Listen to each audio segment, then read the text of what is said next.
Have you ever been judged unfairly based on the color of your skin? Imagine if the people who treated you that way ended up facing the consequences of their actions. Sounds unbelievable, right? Well, that's exactly what happened to one man. It was a typical afternoon in the city. The streets bustled with activity, people going about their business, cars honking, and the usual hum of life in an urban environment. On the surface, everything seemed normal. But beneath the city's vibrant exterior, there was a simmering tension. The police department, a place meant to protect and serve, was not immune to the biases that affected so many others. A few officers in particular stood out for their prejudices, their actions serving as a stark reminder that not all justice is truly just. Two officers, known for their racist tendencies, were patrolling the streets that day, unaware that they were about to cross paths with someone who would change their lives forever. They were in their mid-30s, with years of experience, but their training and background had done little to rid them of the prejudices that clouded their judgment. They had grown comfortable with their authority, and, over the years, had become emboldened by their unchecked actions. They believed they were untouchable, their biases ingrained in their daily routine. The officers were cruising through one of the city's less affluent neighborhoods when they spotted a black man walking down the street. The man, dressed casually in jeans and a t-shirt, appeared to be no different from anyone else on the street. He walked with a calm, measured stride, his focus on wherever his destination was. But to the officers, something about him stood out, a suspicion that was rooted more in their own biases than any real evidence. They exchanged a glance, one that spoke volumes. Unknowingly, they had fallen into the trap of their own preconceived notions. They decided it was time to have a little fun. The officers turned the patrol car around and parked a few feet away from the man. They walked toward him with the swagger of authority, as if they knew exactly what they were doing. One of the officers stepped forward with an exaggerated sense of confidence, his voice loud and assertive. "Hey, what's your business here?" one of them demanded. "You look suspicious. What are you doing on this side of town?" The black man, taken aback by the sudden confrontation, stood still for a moment. He hadn't done anything wrong, but he could sense what was about to unfold. He kept his composure, offering a calm and respectful response. "I'm just walking through. I'm heading home." The officer sneered, clearly enjoying the power he thought he had in this moment. "We'll see about that. You fit the description of someone who's been causing problems in the area. You're coming with us." The other officer, standing silently behind, watched the scene unfold, giving no indication of questioning his colleague's actions. The black man's heart raced as the reality of what was happening hit him. They were making assumptions based purely on his appearance, nothing more. They didn't care about his innocence, nor did they take the time to listen to his explanation. All they saw was what they expected to see, what their racial biases had trained them to believe. "Let's go," the officer barked, pulling the man's arm roughly. As they escorted him toward the patrol car, he felt a flash of anger, but he controlled it, knowing that any resistance would only escalate the situation. What the officers didn't know was that this man was not who they thought he was. He wasn't just another black man in the wrong place at the wrong time. He wasn't some random person they could pick on for their amusement. In fact, he was far more powerful than they could have imagined. What they didn't realize was that the black man they were harassing was, in fact, the newly appointed chief of police. He had recently been promoted to this high-ranking position, a role that held the power to change everything about the department's culture. As the officers shoved him into the back of the patrol car, neither of them knew that their actions would come to define their fate in ways they could never have anticipated. The man they had chosen to bully wasn't just any black man. They were about to learn that they had just arrested their own superior. The black man, a highly respected individual in his community, had always fought for justice and fairness, using his influence to make a difference wherever he could. He had worked tirelessly for years, pushing boundaries and challenging injustices within his city. Over time, he had risen through the ranks in various positions of influence, all while maintaining a strong belief in equality. His commitment to improving his community was unwavering, and it had earned him respect from many who knew of his tireless dedication to the cause. Recently, this influential figure had been appointed as the new police chief, a monumental move that many believed would bring about real change within the department. The appointment signaled a shift in the way things were done, something that could finally begin to dismantle the deep-rooted corruption and biases that had long infected the force. His presence in the department was seen as a beacon of hope by many who had fought for years to see a more fair and equitable police force. However, this change was still relatively unknown to many of the officers on the ground, including the two officers who would soon face the consequences of their actions. The black man had faced prejudice his entire life. As a child, he had been told he wasn't good enough, that he would never amount to anything because of the color of his skin. But he had proven everyone wrong, working harder than most, and never letting the narrow views of others define his worth. His rise through the ranks of law enforcement, despite the obstacles he faced, was a testament to his resilience. He knew what it felt like to be underestimated, but he used that experience as fuel to work toward a future where people like him would no longer be discriminated against or treated as lesser. He believed in the power of change, and he was determined to lead the charge for a more just and fair system. The two officers who would soon make a grave mistake were in their late 30s and had been on the force for years. Their attitudes had been shaped by their environment, one that fostered a sense of entitlement and superiority based on their positions of power. They had grown accustomed to using their badges as shields, believing that their status gave them the freedom to treat people however they wished. Their racism was not hidden. It was woven into the very fabric of their interactions with the public, especially with minorities. They thought that their long tenure in the force and their positions of authority made them untouchable. These officers had a long history of mistreating black people and other minorities, their behavior unchecked and often ignored by those higher up the chain. They would often use their power to intimidate, harass, and belittle those they considered inferior, and the idea that someone might challenge them was something they never considered.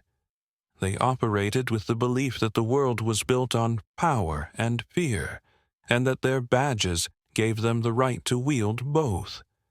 They were blind to the changing tides, unaware that a shift was taking place within the department and the city. The black man who had just been appointed as the new chief was the person who was going to change everything.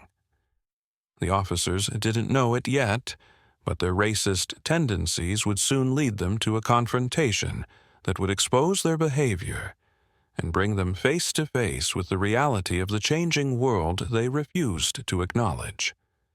They had underestimated their target in the worst possible way, not realizing that the very person they had chosen to belittle and harass was their superior. Their ignorance would be their downfall. The officers pulled the black man over, their attitudes reflecting the deep-seated biases that they carried with them every day. They claimed that he fit the suspicious profile, a term they often used to justify their unjustified actions. As they approached him, they were full of hostility, their hands ready to hover over their weapons as if waiting for the slightest reason to escalate the situation. They demanded identification with an air of superiority, as though the mere fact that he was walking down the street made him guilty of something. "Show me your ID." "What are you doing around here?" one of the officers barked, his eyes scanning the man from head to toe, sizing him up based solely on his appearance. The black man, calm and collected, didn't flinch.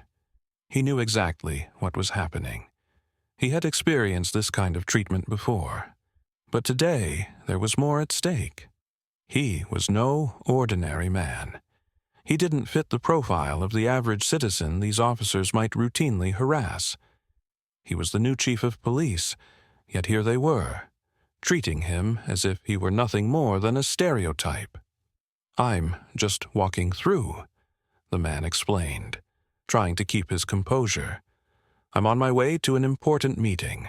I'm not involved in any criminal activity." His voice remained steady, but inside his mind was already working through the circumstances. He knew this treatment was unjust, but he also knew that he needed to remain calm. He had the power to hold these officers accountable, but he had to pick his battles carefully. However, the officers weren't interested in listening. Instead of stepping back and questioning their assumptions, they chose to escalate the situation further. They didn't hear his explanation. They didn't care. They saw an opportunity to exert their power, and they took it. "You're not going anywhere, pal," the other officer said with a mocking grin. "You're being arrested for loitering. We'll teach you a lesson. You think you can walk around here, acting like you belong?" They continued to make demeaning comments, laughing among themselves as they handcuffed the man. The officers were enjoying their so-called fun. It was clear to them that they were in control, that their authority would go unquestioned. They were so caught up in their own bias that they didn't even see the man as someone who could possibly be anything more than a lesser. The black man said nothing as they pushed him into the back of the patrol car. He didn't argue, didn't resist. He knew that any action he took would only escalate the situation. In his silence, he accepted the arrest, but in his mind, he was already thinking about how he would handle this when it was over. He knew that the treatment he was enduring, while disgusting, was only temporary. As the car drove to the precinct, the officers joked about how they were teaching him a lesson and how they would make sure he learned to respect authority. They continued to mock him, completely unaware of the true identity of the man they had just arrested. The black man, though physically restrained, was mentally preparing for what was to come. He wasn't going to let this slide. The power that these officers thought they held over him would soon be turned back on them. Despite the humiliation and anger that the officers' actions stirred within him, the man remained composed. He would not allow them to break his spirit. His mind raced with thoughts of accountability and justice. He knew that this experience would ultimately serve a greater purpose. It would be the catalyst for the change he had always wanted to see in his city. The next morning, the officers were called into an urgent meeting, unaware of the storm that had shaken the city overnight. Their smug sense of confidence was still intact, their belief in their own untouchability blinding them to the reality of the situation. They had thought the arrest was just another routine event, another day of asserting their authority over someone they deemed lesser. But what they didn't know was that their actions had set in motion a series of events that would change their careers and lives forever. As the meeting began, the officers sat at attention, assuming they were being called in for a routine briefing. Their minds were still preoccupied with the night before, with their mockery of the man they had locked up.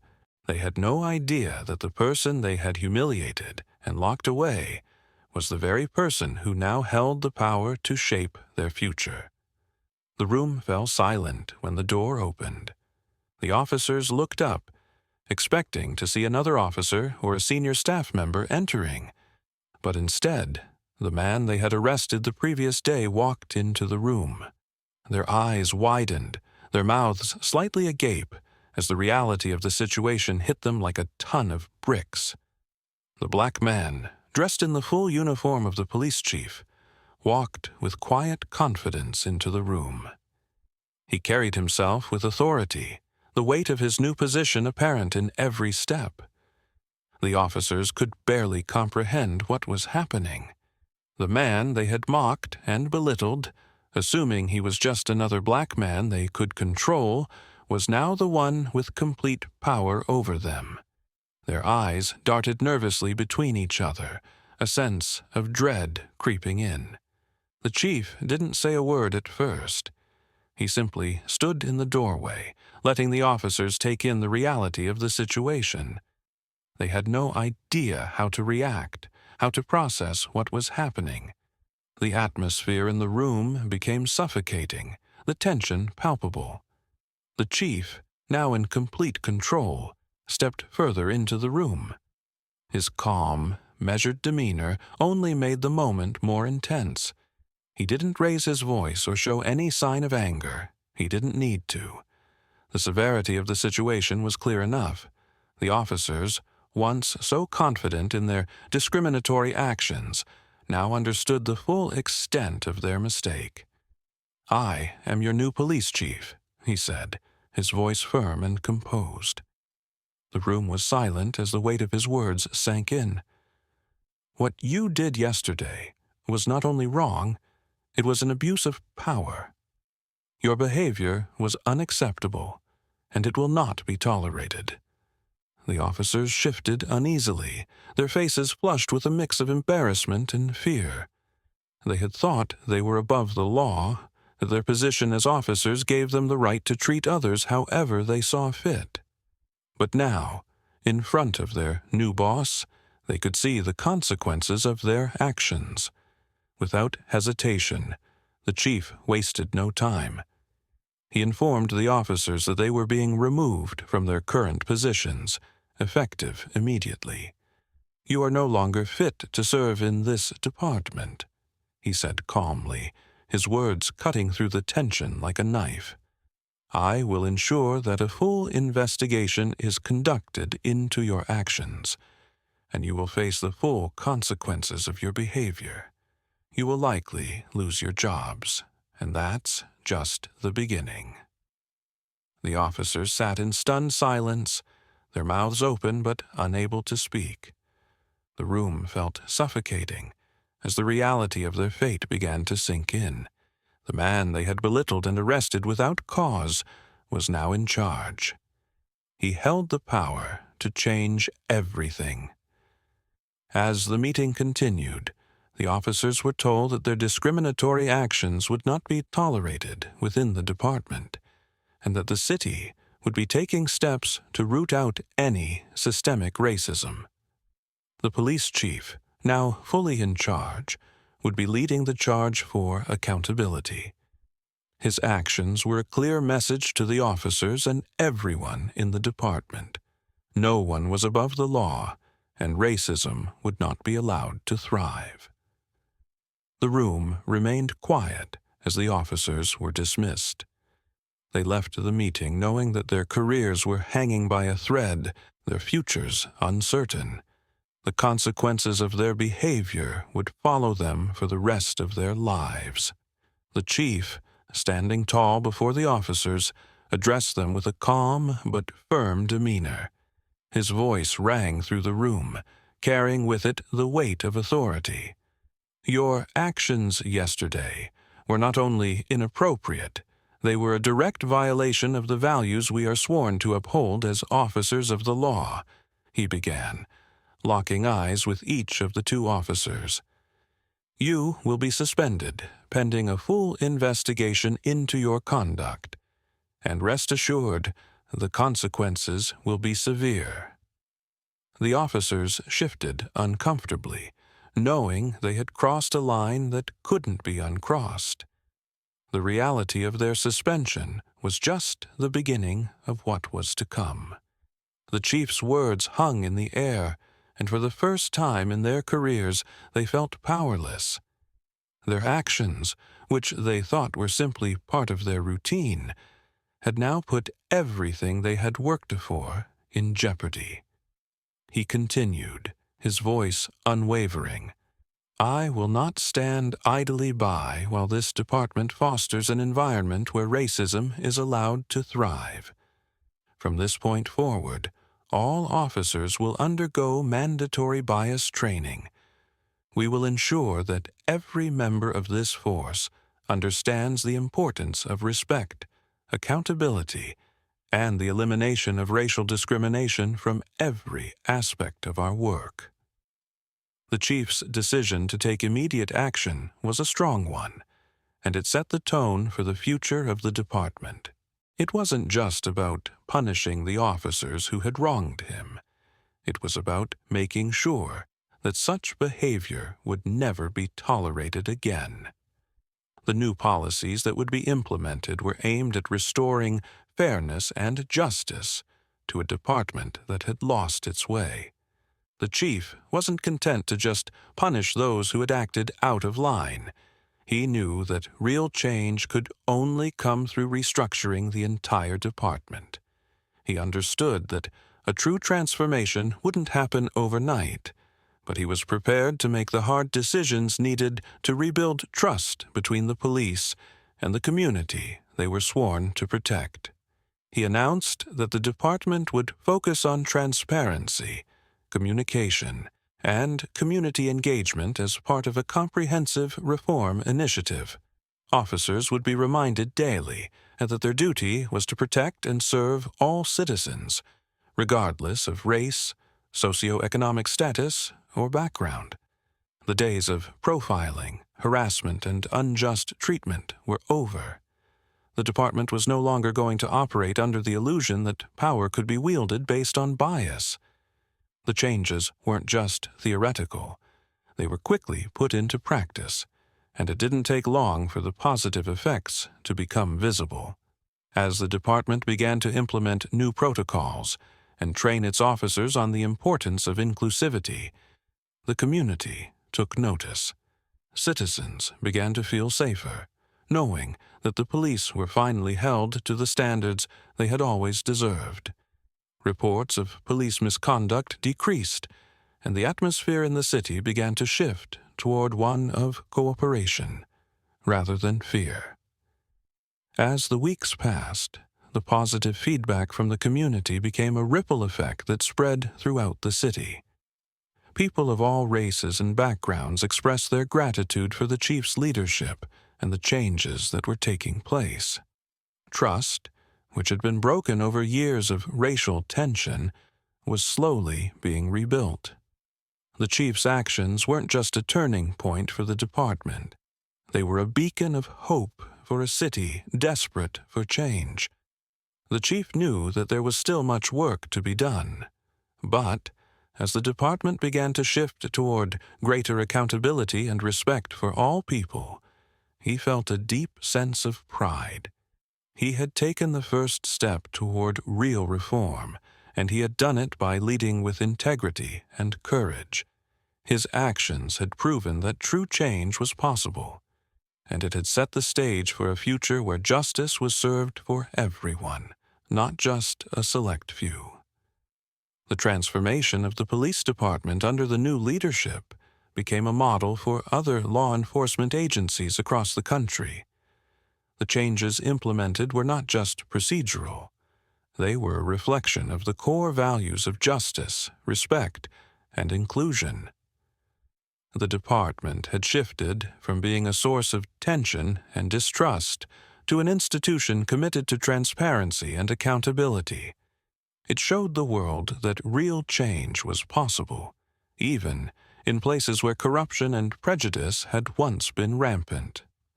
The officers now served with the knowledge that their duty was to protect and serve all citizens, regardless of race, gender, or background. The former officers who had once been part of the corrupt system, including those who had been directly involved in the unjust treatment of the chief, now served as a warning. Their departure from the department wasn't just a loss of jobs. It was a symbol of what happens when individuals abuse their power. They had ignored the very principles of fairness and justice that law enforcement was supposed to embody, and they paid the price for it. Their actions had made it clear that unchecked prejudice and abuse of power would no longer be tolerated. Their removal marked the beginning of a new era for the police department, one rooted in integrity, professionalism, and respect. For the citizens of the city, the change was noticeable almost immediately. The new chief's leadership sent a powerful message that the department would no longer operate with bias, nor would it tolerate any actions that violated the trust of the people it was sworn to protect. There was a renewed sense of hope in the community, with many people, particularly from marginalized communities, now feeling like they had a voice and a fair chance at receiving justice. As time passed, the department became a shining example of how law enforcement could evolve into a force for good, emphasizing community engagement and promoting a culture of inclusivity. The training programs, policies, and leadership that the chief had put in place were gradually transforming the culture of the department. Officers began to hold each other accountable, and the entire institution shifted toward a model of community policing that sought to build trust rather than impose fear. In the final scene, the chief stood in his office, overlooking the city that he was now responsible for protecting. The once bitter irony that he had been unjustly arrested by the very department he now led was not lost on him. He had risen from that moment of humiliation to become the leader who would reshape the entire system. The room was quiet, save for the distant hum of the city below, a city that now had a chief who truly understood the importance of justice and the consequences of abuse of power. Looking out over the city, the chief felt a deep sense of pride. His journey had not been an easy one, but it had been worth it. He had not only overcome personal adversity, but had turned that struggle into a force for positive change. His leadership was a reflection of the core values that had shaped his journey, and he knew that his story would serve as an inspiration for future generations. His story was a testament to the importance of standing up against injustice, no matter how powerful or entrenched the forces might be. And as he thought about the legacy he was building, the chief smiled to himself, knowing that true leadership wasn't about holding power. It was about using that power to protect what's right. True leadership isn't about holding power. It's about using that power to protect what's right.